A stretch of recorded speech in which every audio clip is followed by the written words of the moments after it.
Assalamualaikum, hai semua, selamat datang kembali di Dapur Sasa. Di video kali ini saya akan membuat bolu karamel atau biasa disebut juga dengan bolu sarang semut. Cara buatnya sangat mudah, tanpa mixer, tanpa oven, hanya diaduk-aduk aja. Bahan yang digunakan juga ekonomis, di sini saya hanya pakai 3 telur. Bolu karamel ini rasanya khas, enak banget. Teksturnya kenyal dan lembut, hasil bolunya juga full bersarang meskipun dibuat tanpa oven. Oke, langsung aja kita buat. Sebelumnya jangan lupa like, comment, share, dan subscribe. Nyalakan juga lonceng notifikasinya supaya tidak ketinggalan video terbaru dari Dapur Sasa.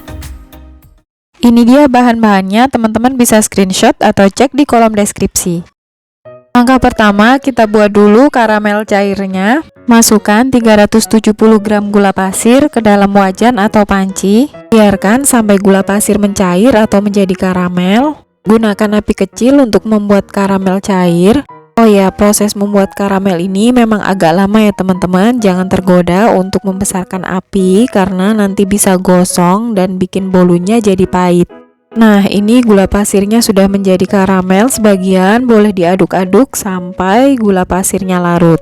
Kemudian, setelah gula pasir larut menjadi karamel, kita tambahkan 370 ml air panas secara perlahan.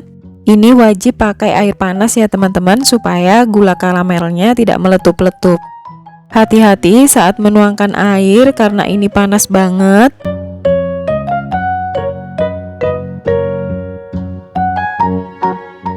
Oke, setelah air dituang semua, kita aduk dulu sampai gula karamelnya larut. Kemudian matikan kompor dan biarkan sampai suhu ruang. Sambil nunggu karamel cairnya dingin, kita ayak dulu semua bahan kering. Ada 110 gram tepung terigu, saya pakai protein sedang. Kemudian tambahkan 110 gram tepung tapioka.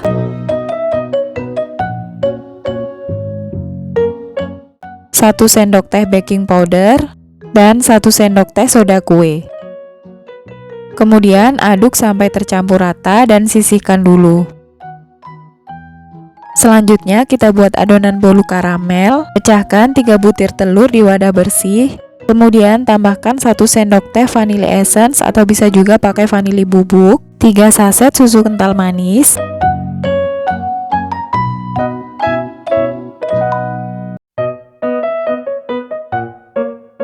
Kemudian aduk sampai tercampur rata.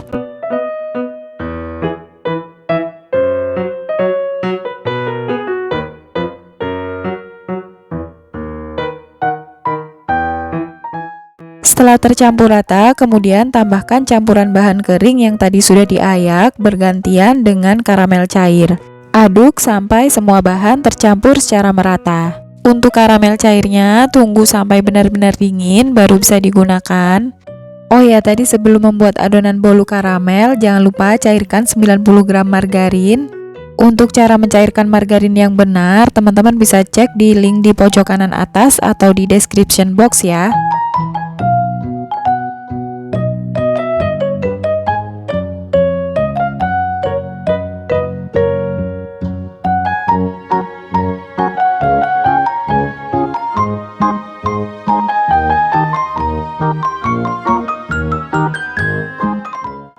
Nah, ini sudah tercampur rata. Selanjutnya masukkan 90 gram margarin yang sudah dicairkan. Aduk sampai semua bahan tercampur secara merata. Pastikan tidak ada margarin yang mengendap di dasar adonan karena bisa menyebabkan bolu menjadi bantat.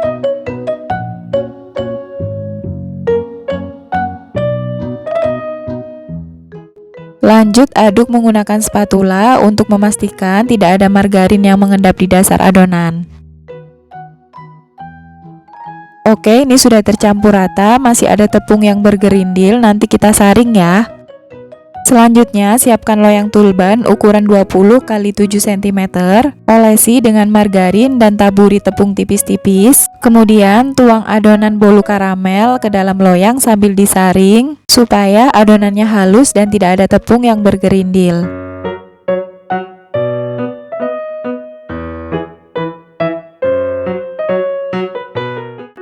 Selanjutnya, panaskan panci atau wajan serbaguna, gunakan api kecil. Kemudian, letakkan loyang yang berisi adonan bolu karamel di atas wajan. Biarkan dan jangan ditutup sampai muncul buih seperti ini. Setelah adonan berbuih, kemudian tutup dan tunggu sampai bolu karamel matang. Nah, setelah ditutup selama kurang lebih 30 menitan, tampak bolu karamelnya sudah matang. Kemudian kita tes tusuk dulu. Jika tidak ada adonan yang menempel, artinya bolu sudah matang. Kemudian matikan kompor dan angkat bolu karamelnya. Nah, ini bolu karamelnya sudah matang. Biarkan sampai bolu karamel hangat, baru kita keluarkan dari loyang. Oke, ini bolu karamelnya sudah hangat. Kemudian kita sisir dulu pinggirannya untuk memudahkan mengeluarkan dari loyang. Pindahkan ke piring saji. Ini bolu karamelnya sudah siap. Oke, sekarang mari kita coba potong bolunya. Bolu karamel ini salah satu kue favorit saya. Rasanya enak banget, manisnya pas, nggak bikin enek sama sekali. Tekstur bolunya juga kenyal dan lembut banget. Cocok untuk teman ngopi atau ngeteh. Bisa juga untuk suguhan arisan atau untuk isian snack box. Hasil bolunya juga cantik dan bersarang sempurna meskipun dibuat tanpa oven. Pokoknya teman-teman wajib cobain ya.